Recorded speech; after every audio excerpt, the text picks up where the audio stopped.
ஓம் சாய்ராம்.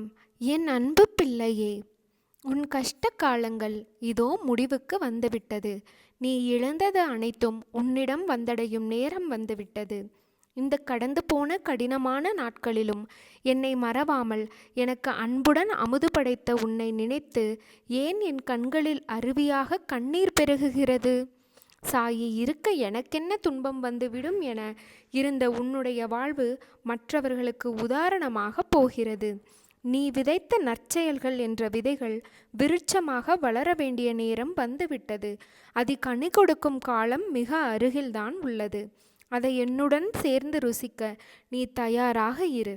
உன் குடும்பம் என்றும் சீரும் சிறப்புடன் இந்த சாயி ஆசீர்வாதத்தால் வாழையை போல் தலைத்தோங்கி நிற்கும்.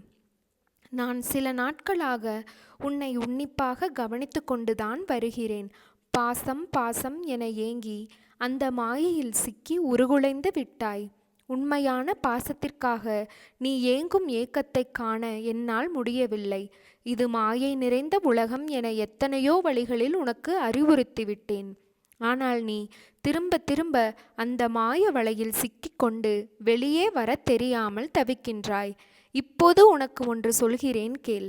உன் நலனை விரும்பும் உறவுகளாக, அதாவது தாயாக, தந்தையாக, சகோதரனாக, குருவாக, உற்ற தோழனாக நான் இருக்கையில் நீ ஏன் இன்னொருவரின் பாசத்திற்கு ஏங்க வேண்டும்? உனக்குள் இருக்கும் எனக்காக ஏங்கு. நீ ஏங்கத் தொடங்கும் போதே நான் உன் அருகில் வந்து விடுவேன். உன்னை விரும்பும் நிரந்தர உறவாக உன்னுடன் உன் சாயப்பா நான் இருப்பேன். இனி எப்படி இருக்க வேண்டும் என்பதை நீ முடிவு செய்து விட்டாய் அல்லவா? அதையே பின்பற்று. நீ எதற்கும் கலங்க வேண்டியிராது. நலமே பெருகட்டும், ஜெயமே உண்டாகட்டும். என் அன்பு குழந்தையே, என்னை கேவலமாக பேசியவர்கள் முன் நான் வாழ்ந்து காட்ட மாட்டேனா என்று நீ ஏங்கிக் கொண்டு இருக்கிறாய். கவலை கொள்ளாதே. சத்தியத்திற்கும் இந்த சாயப்பாவிற்கும் கட்டுப்பட்டு நேர்மையுடன் இருக்கும் நீ நிச்சயம் தடைகளை தகர்த்து வெற்றியடைவாய். இந்த உலகில் சிலர் எப்பொழுதும் மற்றவர்களை காயப்படுத்தி கொண்டுதான் இருப்பார்கள். அதைத்தான் அவர்கள் உனக்கும் இழைக்கிறார்கள். எனவே அச்சொற்களுக்காக நீ வருந்தாதே. மன தைரியத்தோடு நீ உன் கடமைகளை செய். உன்னுடைய ஆற்றலை தேவையற்ற இவர்களிடம் வீணாக்காதே. இதுவரை உன் மனதில் இருந்த வலி, துக்கம், தோல்விகளால் மனம் வெறுத்து போய் பரிதவித்தது எல்லாம் முடிவுறும். உன் உழைப்பிற்கு ஏற்ற பலன் கிடைக்கும். நிம்மதியும் சந்தோஷமும் அழகாய் பூத்து குலுங்கும் வண்ண மலர்களைப் போல் இனி உன் வாழ்க்கையில் வசந்தமே. உன்னை ஏளனமாக பார்த்து நகைத்தவர்கள் முன்னிலையில் கொடியாய் நீ உயர்ந்து நிற்கும் காலம் வெகு தூரத்தில் இல்லை. என் குழந்தையின் நல்வாழ்வே எனக்கு மகிழ்ச்சியை தரும்.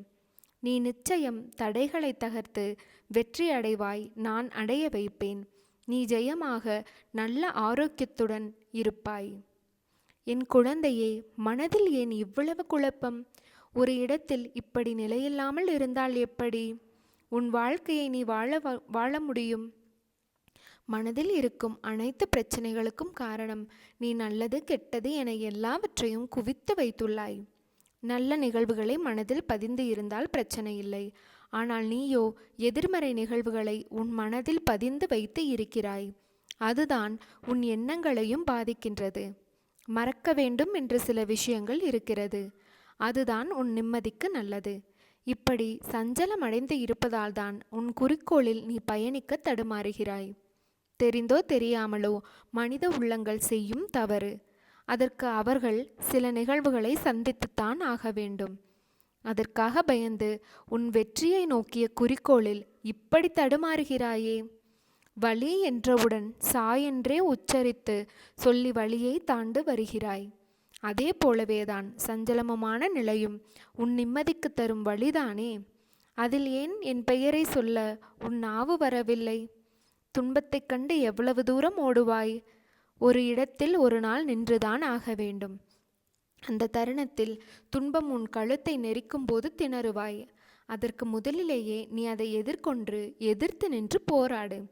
விடாமுயற்சியுடன் கடின உழைப்பில் போராடு. நான் உன் பக்கம் இருப்பேன். என்றும் நீ ஜெயித்து நிறைவாய் வாழ்வாய். உன் பாதையில் உன் அப்பா உனக்கு துணை நிற்க மாட்டேனா? உன்னில் மாசு என்ற சொல் வராமல் நான் பார்த்து கொள்வேன். மாயை, விதி போன்ற சூழல்களால் தான் உன் மனம் சில நேரத்தில் ரணத்தை சந்திக்கின்றது. விரைவில் அதை சரி செய்வேன். அதுவரை உனக்கு நான் கொடுத்த 2 பொக்கிஷங்களை உன் மனதிலும் புத்தியிலும் வைத்து உனக்கான பாதையில் நீ பயணம் செய். என் துணை உனக்கு எப்பொழுதும் இருக்கும். சில நேரம் என் குழந்தையின் நலனுக்காக வழிகளுடன் நடக்க வைப்பதை தீர்மானமாக சூழ்நிலையாக அமைகிறது. ஆனால் அது நீண்ட நாள் தொடரும் அளவிற்கு உன் சாயப்பா விடமாட்டேன். நீ உன்னில் பார்க்கும் அனைத்துமாய் அகிலத்தின் ரூபமாய் நான் உனக்கு இருப்பேன். நீ ஜெயமாக நல்ல ஆரோக்கியத்துடன் எல்லா செல்வ வளங்களையும் பெற்று சீரும் சிறப்புமாக வாழ்வாய். என் குழந்தையே, உன்னை யார் இன்று துன்புறுத்தினார்களோ அவர் நிச்சயம் நன்றாக இருப்பதை போன்ற தோற்றம் உனக்கு தெரியலாம். கெட்டதை செய்கின்ற அனைவரும் நன்றாக இருக்கிறார்கள். நல்லதை செய்கின்ற நான் ஏன் எரிச்சலோ கவலையோ பட வேண்டும் என்று கவலைப்படுகிறாய்? அவர்கள் காலையில் பூத்து மாலையில் வாடும் பூவை போன்றவர்கள். இப்போது உள்ள மேன்மையிலிருந்து விரைந்து கீழே தள்ளப்படுவார்கள். ஆனால் நீயோ விருட்சத்தை போன்றவர். நீ ஆழ வேரூன்றி நிற்பாய். அநேகம் பேர் உன்னை ஏமாற்ற வந்தாலும் அயர்ந்து போகாதே.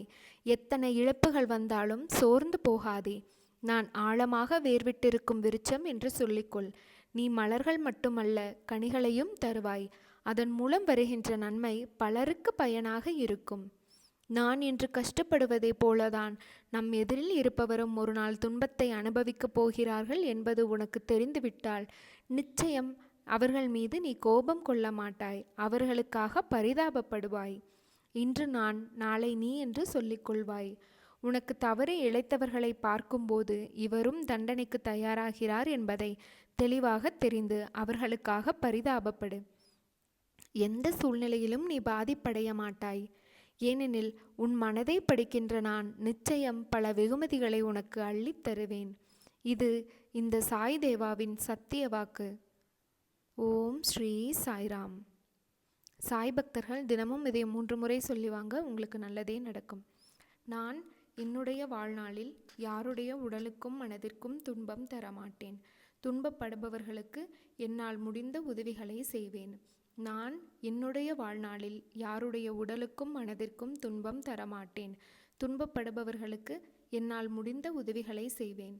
நான் என்னுடைய வாழ்நாளில் யாருடைய உடலுக்கும் மனதிற்கும் துன்பம் தரமாட்டேன். துன்பப்படுபவர்களுக்கு என்னால் முடிந்த உதவிகளை செய்வேன். ஓம் சாய்ராம், ஓம் சாய்ராம், ஓம் சாய்ராம்.